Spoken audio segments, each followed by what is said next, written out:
चलिए अब हम लोग बात कर रहे हैं वर्ड मीनिंग के बारे में। अब हम लोग वर्ड मीनिंग देखेंगे। तो इसमें कुछ वर्ड मीनिंग है जो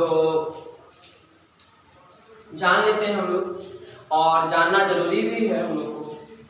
तो क्योंकि कोई भी लेसन को पढ़ने से पहले हमें दूसरी कुछ वर्ड मीनिंग्स जानना बहुत जरूरी है, ताकि हम उस लेसन को पूर्णतः समझने का प्रयास करें।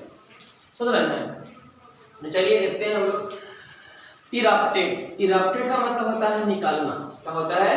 निकलना। अब ध्यान रखिए, निकलना। जैसे आग जब जलता है ना, लाश जब जलती है तो उसमें लपटें निकलते हैं, ठीक है, वही इरप्टेड। फॉस्फोरेंस यानी फॉस्फोरस, फ्राइटेंड यानी भयभीत, स्कैटर्ड विफल करना, स्ट्रोलिंग टहलना, इम्बस। इम्बस मतलब अंगारा, कोयला या फिर अंगीठी जो जलाते हैं हम लोग, उसमें अंगारा जो लाला जो करते हैं वही अंगीठी बोलते हैं हम लोग, वही अंगारा। क्रीव रेडनेस लालिमा, वह जो अंगारा जिस तरह से लाल दह दह से बोलते हैं हम लोग, जाती लगे जो दह दह कर रहा है। स्वालोज। स्वालोज का मतलब निकालना। आस रात, वही अंगारा जब बुझ जाता है तो रात को रुक लेता है। विटनेस गवाही।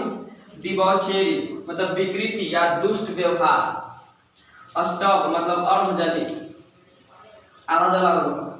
जोरोस्ट्रियन पारसी, जोरोस्ट्रियन धर्म है। क्लिंच, क्लिंच का मतलब होता है कसकर पकड़ना। नॉट, नॉट मतलब उलझन या गांठ बांधना। स्वेर, स्वेर मतलब होता है शपथ लेना, कसम खाना।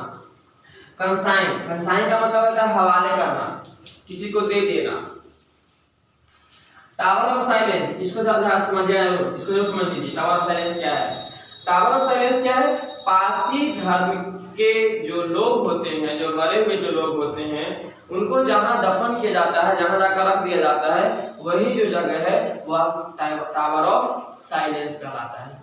समझ रहे हैं बात? रिबेलियस, रिबेलियस का मतलब होता है राजद्रोह, मतलब अपने राज के साथ, अपने राष्ट्र के साथ द्रोह करना, वह है राजद्रोह।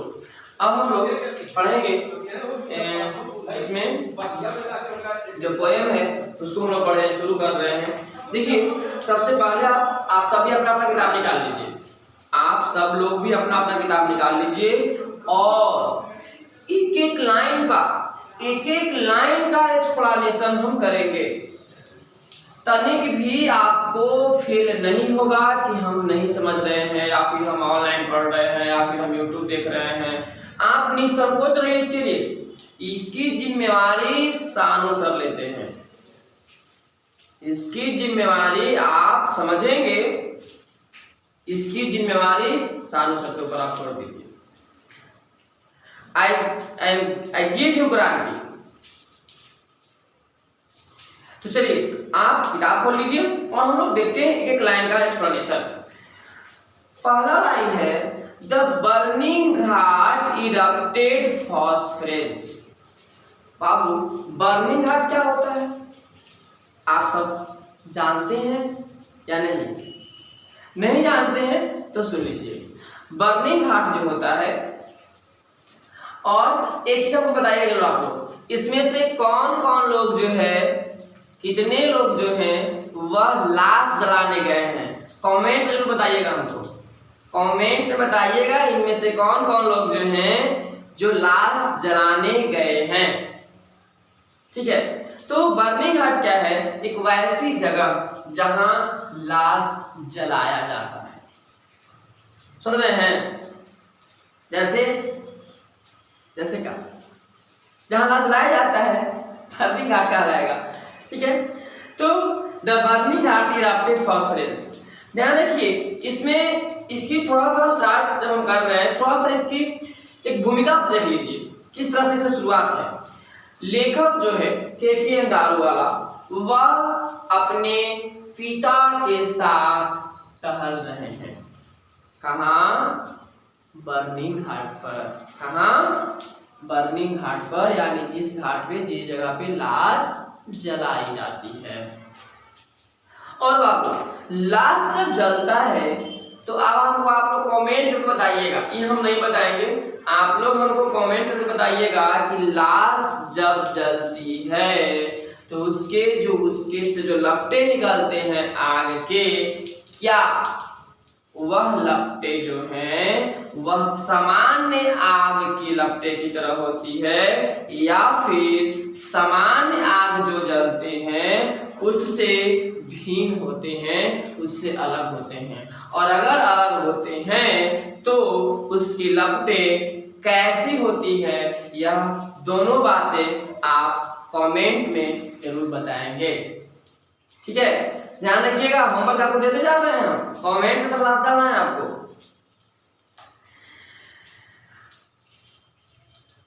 And wandering ghost light frighted passer by, और जब लाश जब जल रही है तो उस समय वहां का जो एक दृश्य जो बन रहा है वह काफी भयभीत है, भयावना है, काफी वो दृश्य डरावना लग रहा है। फ्राइटेड पासर बाय, और जो उस जगह से जो राहगीर गुजर रहे हैं वह भी डरावना लग रहे हैं। समझिएगा कैसा दृश्य क्रिएट किया जा रहा है, समझिएगा अच्छा से इस चीज को।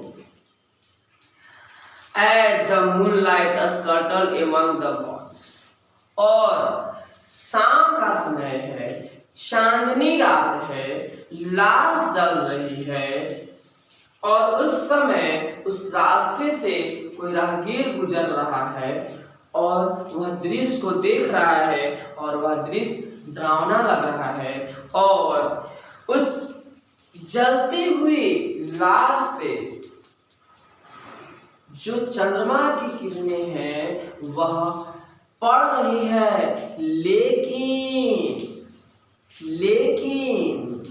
scattered as moonlight scattered among the bones, लेकिन उस आग की लपटें इतना तेज है कि चंद्रमा की रोशनी विफल हो जा रही है, चंद्रमा की रोशनी उसमें दिखाई नहीं दे रही है। Once strolling at dawn past river bank and ghat, we saw embers losing their crudeness, और यहाँ कह रहे हैं कौन लेखक कि one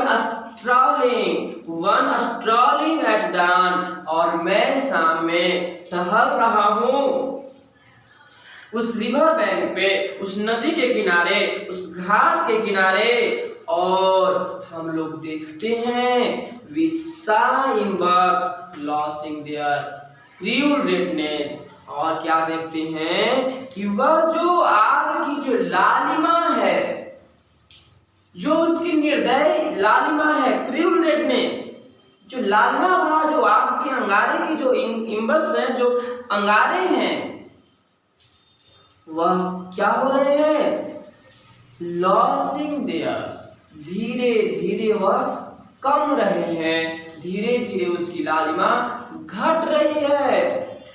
two the grey ash that swallows all half cooked left, और बाबू ध्यान रखना एक चीज और हमको आप बताइएगा कमेंट में कि लाश जलने के बाद जो उसकी जो राख होते हैं वह कैसा होते हैं, तो मैं बता दूं आपको कि उसकी कलर भूरा हो जाता है, मतलब ब्राउन हो जाता है, और उस ब्राउन राख में समझिएगा वह ब्राउन जो लालिमा घट रही है और जो अंगारा जो है राख का रूप लेते जा रहा है, और तो उसमें कुछ जो हाफ कुक्ड लिव्स, कुछ आधा जला हुआ अंग है जो अब दिखाई दे रहा है, जो ऐसा लग रहा है कि उसको वह पूरी तरह नहीं निगल पाया है, पूरी तरह नहीं जला पाया है। देखिए कि अंगारों वाला किस तरह से एक दृश्य को क्रिएट कर रहे हैं, और मैं आपको गारंटी दे चुका हूं कि आपको इसकी पूरी एक्सप्लेनेशन समझ में आएगी। और इसका कमेंट करके आप जरूर बताएंगे कि आप किस जगह पे नहीं समझ पा रहे हैं। और मैं पूरी जिम्मेवारी लेता हूँ कि मैं आपको किसी भी तरह से उस कमेंट के सहारे मैं आपको बताने का प्रयास जरूर करूँगा। आगे चलते हैं, अगला संज्ञा हम लोग देखते हैं। अगला संज्ञा क्या है? बॉर विटनेस टू सी फायर्स डिबॉचेरी। ध्यान रखिए, वह आग जो विकृत रूप में जलाया है शरीर को, उसका कोई गवाह नहीं है। माई फादर सेड, मैंने शुरू में ही आपको कहा कि ऑथर केकीएन दारूवाला अपने पिताजी के साथ टहल रहे हैं। माई फादर सेड यानी कौन कह रहा है? केकीएन दारूवाला के पिताजी कह रहे हैं। क्या कह रहे हैं? कि मेरे पिताजी मुझसे कहें, क्या कहें? You see those hard working fingers. बेटे केकीएन दारूवाला, क्या तुम देख रहे हो कैसे, किस तरह से अधजली अंगुलियां बिखरी पड़ी है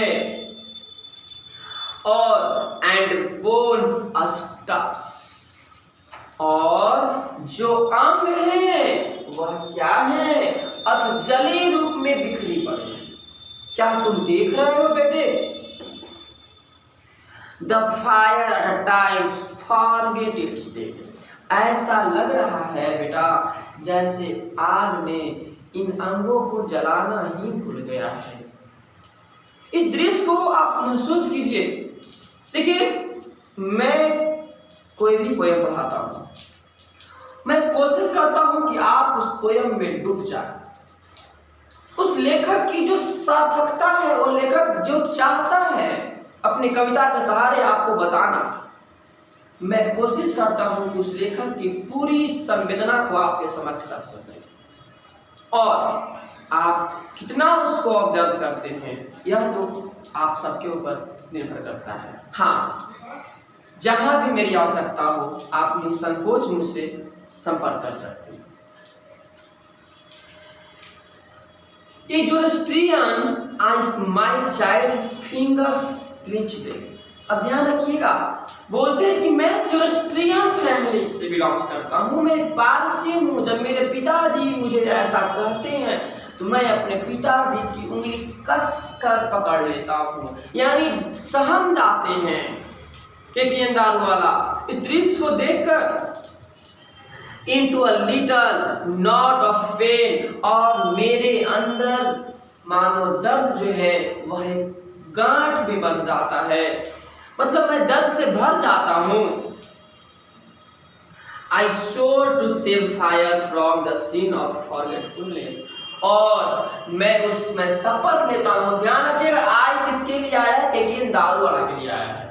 केकीएन दारूवाला अपने लिए यूज करते हैं। आई स्वेयर, मैं कसम खाता हूं, मैं कसम खाता हूं। और I swear to save fire, मैं कसम खाया कि मैं आग को ऐसी गलती करने से, ऐसी निर्दयी काम करने से, ऐसे क्रूर काम करने से मैं उसको रोकूंगा।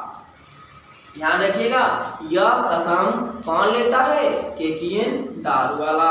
क्या कहते हैं कि from the scene of forgetfulness, और मैं इस तरह की जो भुलक्कड़पन वाली जो पाप है, जो आग ने इन अंगों को जलाना भूल गया है, जो बिखरा अधजली रूप में बिखरा पड़ा है, ऐसा पाप आग क्यों करता है? मैं शपथ लेता हूं कि मैं आग को ऐसा पाप करने से बचाऊंगा, मैं उसको रोकूंगा कि तुम ऐसा पाप मत करो।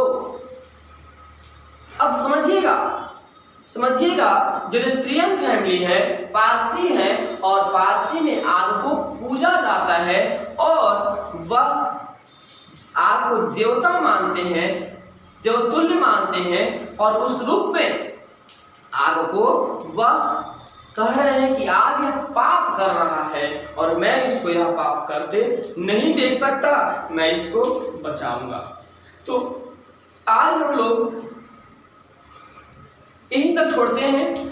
अगले वीडियो में हम लोग इस पोएम को खत्म करेंगे और कुछ जितना बन सके मैं कुछ विशेष बात करूंगा। चलिए, तो आप सबको यह एक्सप्लेनेशन कैसा लगा, आपको समझ में आया और नहीं आया तो आप उसके बावजूद भी आप कमेंट करके अपना संपर्क कर सकते हैं कि हाँ सर मुझे इस जगह पे समझ में नहीं आया। मैं कोशिश करूंगा कि आपके कमेंट का मैं जवाब दे सकूं। चलिए, तो thank you, best of luck, आपका दिन शुभ हो।